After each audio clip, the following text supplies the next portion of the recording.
GhastlyGarlic Episode 28. Summoning the Spirit of Mona Fandey. Prologue. The house on the outskirts of the nameless town had always been a place of fear and whispered rumors. Decades ago, it had been the home of Mona, a woman whose beauty and charm hid a soul steeped in darkness. Mona had dabbled in black magic, becoming one of the most feared bomos in the region. Her rituals were whispered about in hushed tones, and her name became synonymous with death and despair.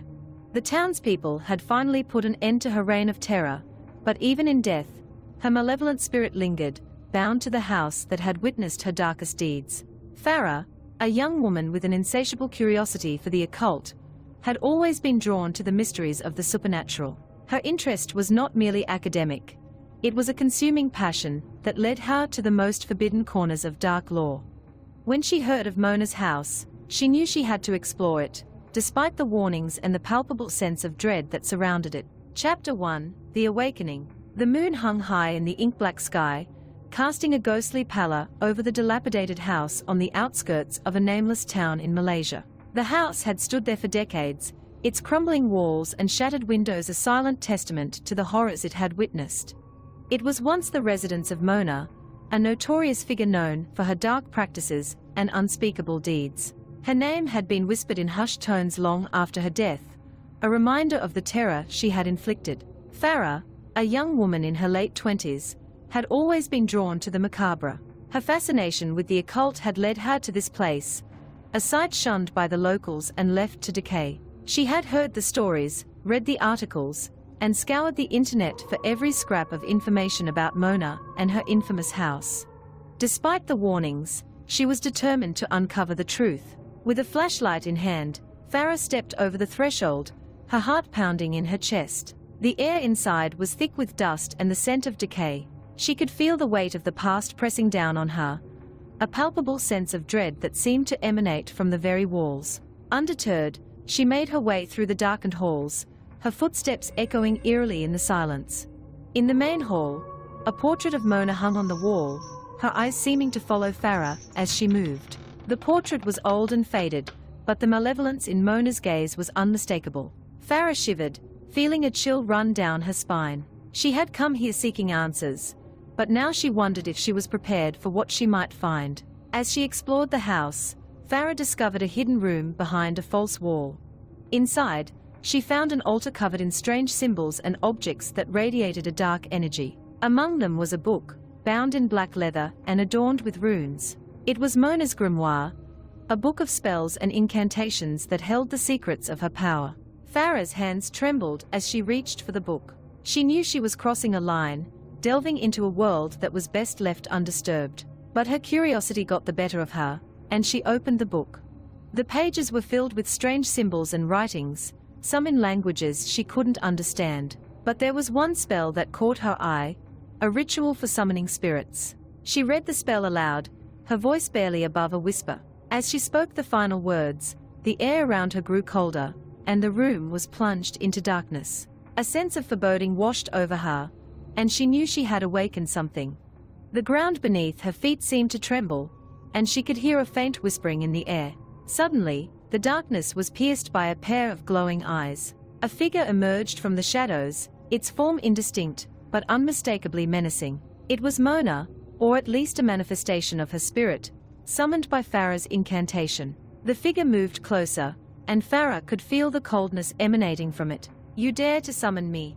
Mona's voice was a hiss, filled with anger and contempt. "You have no idea what you have done." Farah's heart raced as she tried to back away, but she was rooted to the spot. The spirit of Mona loomed over her, its eyes burning with an unnatural light. "I seek answers," Farah managed to say, her voice shaking. "I want to know the truth about you." "The truth?" Mona's laughter was cold and hollow. "The truth is a dark and terrible thing. Are you prepared to face it?" Farah nodded, though she wasn't sure if she truly was. She felt a cold hand grip her shoulder, and the room began to spin.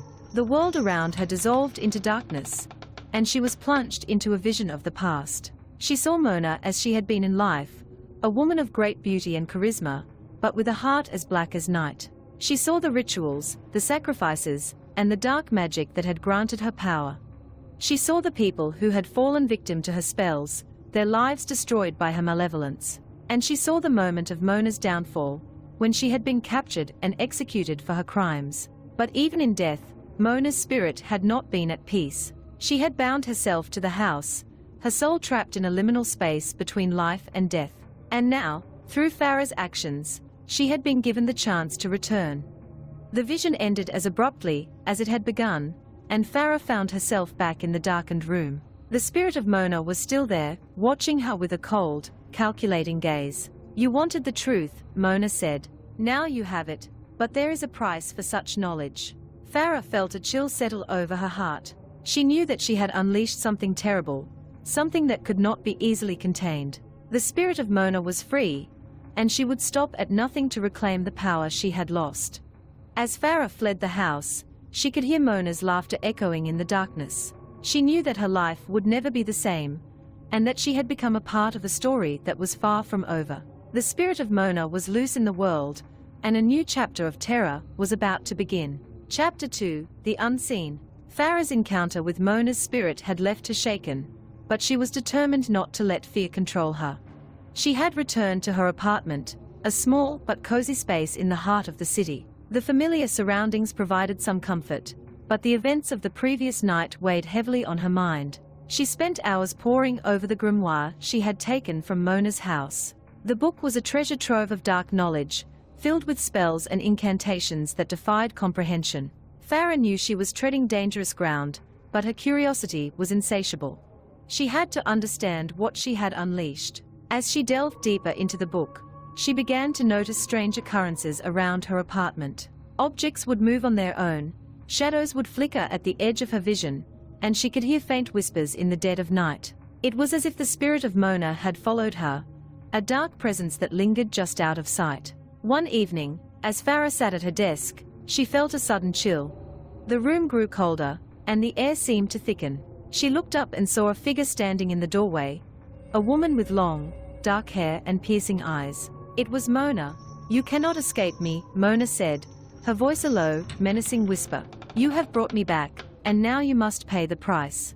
Farah felt a surge of fear, but she forced herself to remain calm. "What do you want from me?" she asked, her voice steady despite the terror she felt.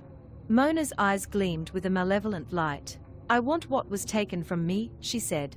"I want my power, my life, and my vengeance. And you, Farah, will help me get it." Farah's heart sank. She had known that dealing with dark magic would have consequences, but she had never imagined it would come to this. She was trapped, caught in the web of a spirit's revenge. Over the next few days, Mona's presence grew stronger. She would appear at random moments, always watching, always waiting. Farah tried to find a way to banish her, but the grimoire offered no solutions. The spells were too complex, the magic too powerful. She was in over her head. Desperate, she sought out a bomo, a traditional healer and shaman known for dealing with spirits. The bomo, an elderly man named Idris, listened to her story with a grave expression. "You have made a grave mistake," Idris said. "Mona was a powerful witch in life, and her spirit is even more dangerous. To banish her will require great strength and sacrifice." Farah nodded. "I will do whatever it takes," she said. "I can't live like this." Idris gave her a long, searching look. "Very well," he said. "We will perform a ritual to sever the bond between you and the spirit. But be warned, this will not be easy, and it will come at a cost."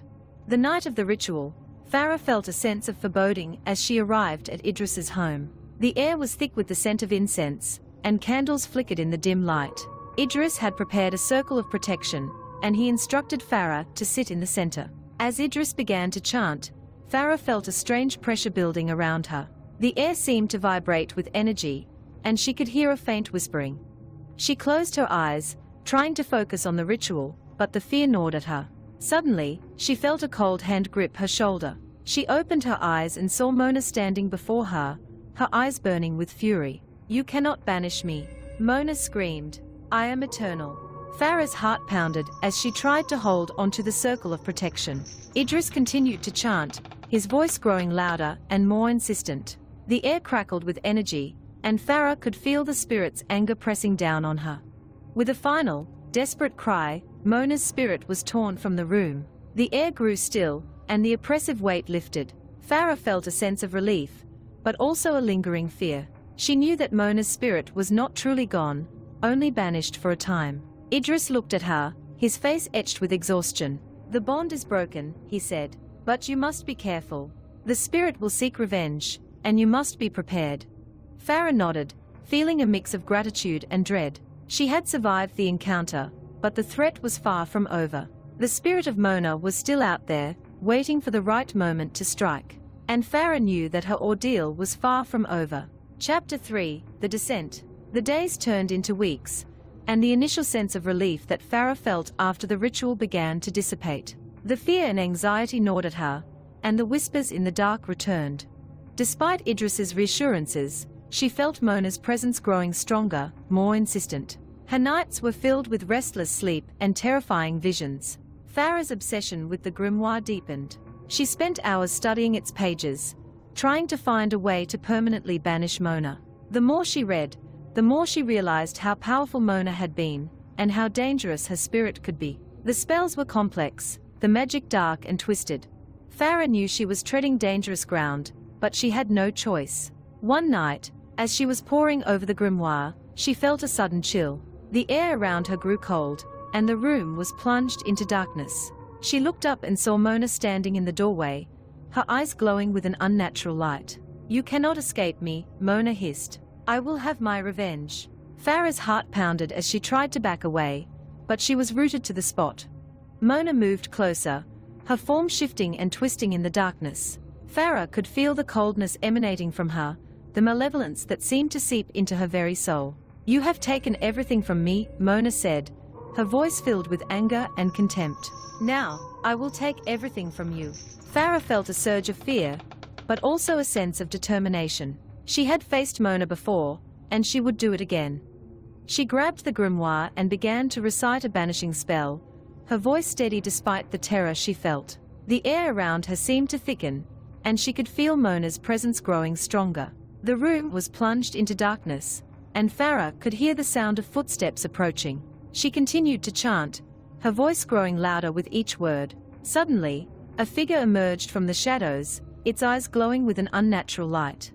It was Mona, her face twisted with rage. She lunged at Farah, but was stopped by the protective circle she had drawn around herself. "You cannot banish me," Mona screamed. "I am eternal." Farah felt a surge of fear, but also a sense of determination. She continued to chant, her voice rising in intensity. The air seemed to vibrate with energy, and she could feel a strange pressure building around her. Finally, with a final, desperate cry, Mona's spirit was torn from the room. The air grew still, and the oppressive weight lifted. Farah felt a sense of relief, but also a lingering fear.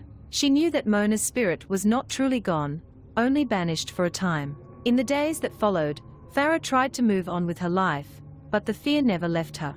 She knew that Mona's spirit was still out there, waiting for the right moment to strike. And she knew that she would have to be ready when that moment came. Chapter 4: The Final Descent. Farah's life became a blur of fear and paranoia.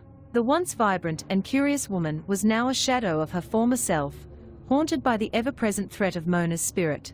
Her friends noticed the change, but she couldn't bring herself to tell them the truth. They wouldn't understand, and she couldn't risk their safety. Her apartment became a fortress, with protective charms and symbols covering every surface. She spent hours reciting spells and incantations, hoping to ward off Mona's spirit. But nothing seemed to work. The whispers in the dark grew louder, and the shadows seemed to move with a life of their own. One night, Farah reached her breaking point. She was sitting in her living room, clutching the grimoire, when she felt a sudden chill. The air grew cold, and the room was plunged into darkness. She looked up and saw Mona standing before her, her eyes glowing with an unnatural light. "You cannot escape me," Mona hissed. "I will have my revenge." Farah felt a surge of fear, but also a sense of determination. She had faced Mona before, and she would do it again. She grabbed the grimoire and began to recite a banishing spell, her voice steady despite the terror she felt. The air around her seemed to thicken, and she could feel Mona's presence growing stronger. The room was plunged into darkness, and Farah could hear the sound of footsteps approaching. She continued to chant, her voice growing louder with each word. Suddenly, a figure emerged from the shadows, its eyes glowing with an unnatural light. It was Mona, her face twisted with rage. She lunged at Farah, but was stopped by the protective circle she had drawn around herself. "You cannot banish me," Mona screamed. "I am eternal." Farah felt a surge of fear, but also a sense of determination. She continued to chant, her voice rising in intensity. The air seemed to vibrate with energy, and she could feel a strange pressure building around her. Finally, with a final, desperate cry, Mona's spirit was torn from the room. The air grew still, and the oppressive weight lifted. Farah felt a sense of relief, but also a lingering fear. She knew that Mona's spirit was not truly gone, only banished for a time. Epilogue. Farah's mind was shattered. The constant fear and paranoia had taken their toll, and she was a shell of her former self. Her friends and family tried to help, but there was nothing they could do. Farah was beyond saving, her soul broken by the relentless torment of Mona's spirit. She spent her days in a haze, lost in the labyrinth of her own mind. The whispers in the dark never ceased, and the shadows continued to move with a life of their own. Farah knew that Mona was still out there, waiting for the right moment to strike. And she knew that her ordeal was far from over. In the end, Farah became a cautionary tale, a warning to those who dared to dabble in the dark arts. Her story was one of terror and despair, a reminder of the dangers that lurked in the shadows. And as the years passed, the legend of Mona's spirit grew, a dark and malevolent force that would never be truly banished. The end.